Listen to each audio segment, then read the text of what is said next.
Hi guys.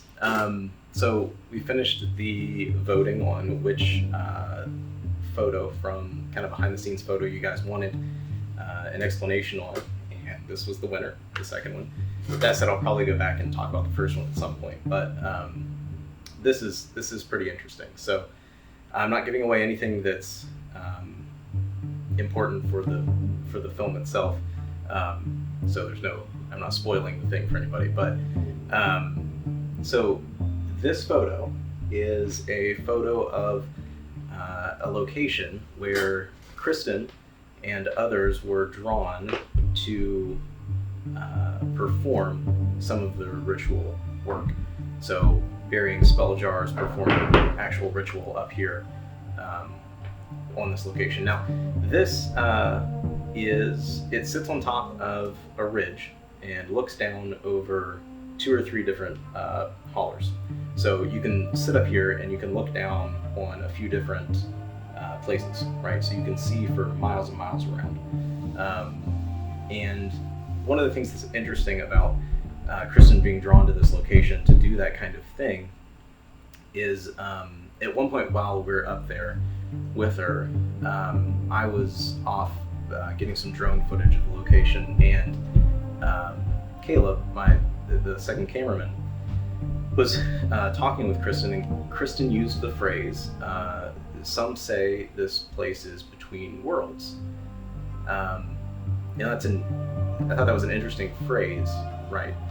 And it harkens to what I had been and have been studying in Heiser and others with the sort of the cosmic geography mindset, where mountaintops are the domains of the gods, right? As you ascend the mountain, you are getting closer to the gods, and this plays into why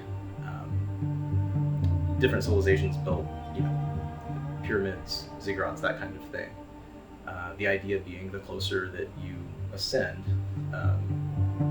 the more like the gods you are, the closer to them you are. And we see this in, the Tower of Babel, and really throughout Scripture. It's interesting if you start looking through the Old Testament for high places. High places weren't just like coincidentally higher than other places. They were places of worship, places where you would sacrifice to the gods. Similarly, Eden is pictured as a mountain, as a garden mountain. But what's interesting about these is a couple of things. The first is that the rock stratification on these rock fixtures, and this isn't, these don't appear to be at random, because it's not on every peak, it's not on every ridge. It's only some of them, and it's usually the highest one that you can see around. And these are all around Logan and that southern West Virginia area. We saw, 20 or 30 of them maybe.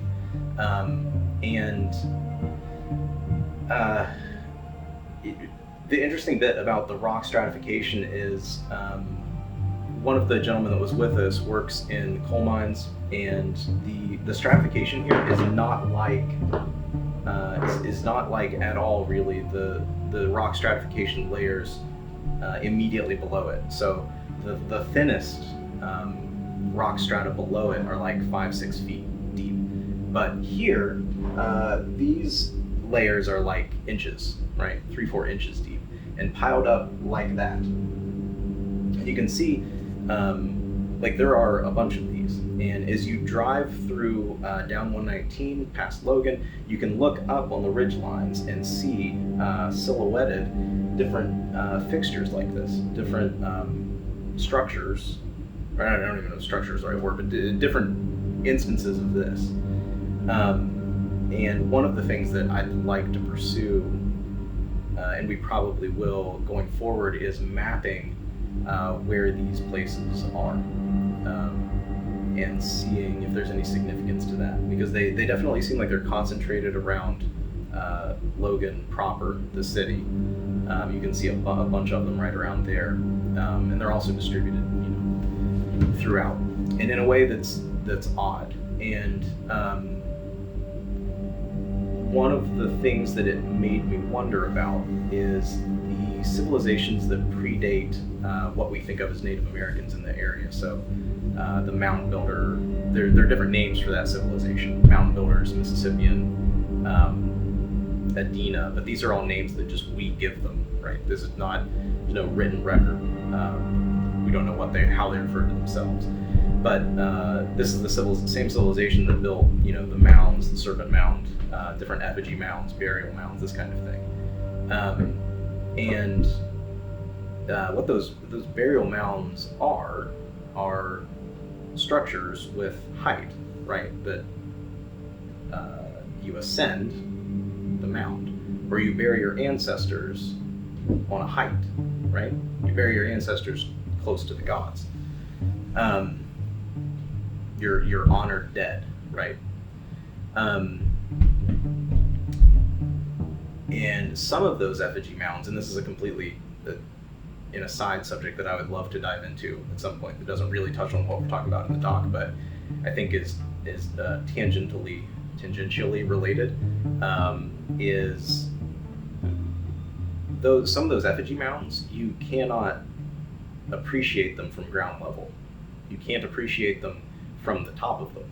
The serpent mound, you can't appreciate it until you are in the air looking down at it, right? And you can't really appreciate it until the summer solstice where the serpent points at it. So those are all interesting tie-ins. I think, but what's intriguing about that is these high places, just literally places that are high. I'm not claiming that they're all used in worship or they're even built in some way. I don't know. It's weird the way that they eroded, I would say.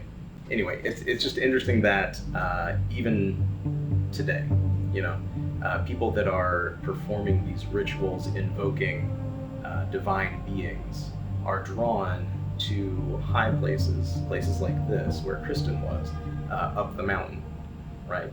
Because, in her words, some people say it's between worlds. So, this reminded me of a Heiser quote.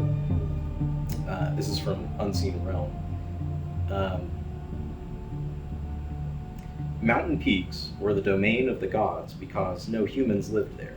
Ancient times were not like modern times. People didn't recreationally climb mountains. They had no equipment with which to get very far if they tried.